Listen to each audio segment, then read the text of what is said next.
O relevo xeracional no mar pasa por facer atractiva a profesión. A Escola Náutico-Pesqueira de Ribeira ten as prazas cubertas, pero non todo o alumnado aposta por traballar no sector polas súas condicións. A pesca é un dos oficios máis tradicionais do mundo, xa que se remonta a moitos séculos atrás. Sen embargo, na actualidade o seu futuro non é moi positivo.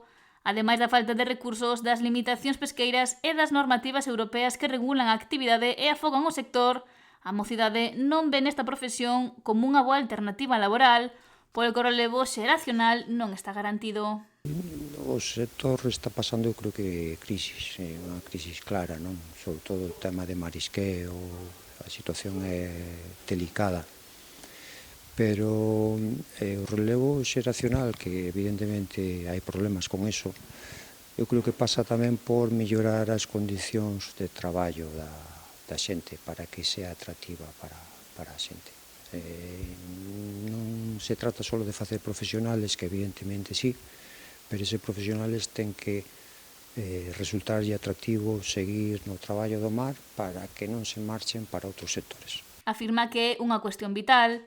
Na Escola Náutico-Pesqueira de Ribeira fórmanse alumnos como técnicos en mantemento de maquinaria e como técnicos en navegación e pesca de litoral, co principal obxectivo de dar o salto a embarcacións pesqueiras. Pero non todos optan por este camiño, sobre todo a xente que estuda máquinas. Hai unha situación que vai cos tempos, que a valoración cada vez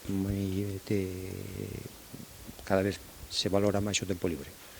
Entonces, iso lucha un pouco, vai en contra do sector do mar, pero o mar penso que tamén o ten que entender e crear esas condicións para poder competir con outros sectores de terra, non xa tanto en cuestión de precio, sino en cuestión de calidade de vida. E tamén hai casos nos que o alumnado si opta por traballar no sector pesqueiro, pero o fai fora de Galicia. Condicións de cartos, lógicamente, influye, pero as condicións laborales, entonces as vacacións influyen moito. Entonces están tendo unhas condicións de vacacións que probablemente o sector de baixura lle costa competir con ello. A pesar desta situación, a matriculación nos ciclos que se imparten na Escola Náutica Pesqueira de Ribeira tivo unha gran acollida. Non temos queixa desde o ano da crisis do 2009, temos moita demanda, estáse formando moita xente para o sector,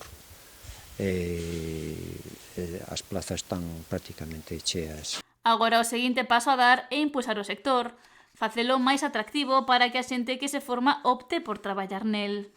Ir mellorando as condicións e, bueno, tamén evidentemente estas situacións de crisis que pasa a pesca en cuanto no arrastre, marisqueo, todo iso, hombre, iso evidentemente non facilita a vida para a xente que se dedica a iso, está claro.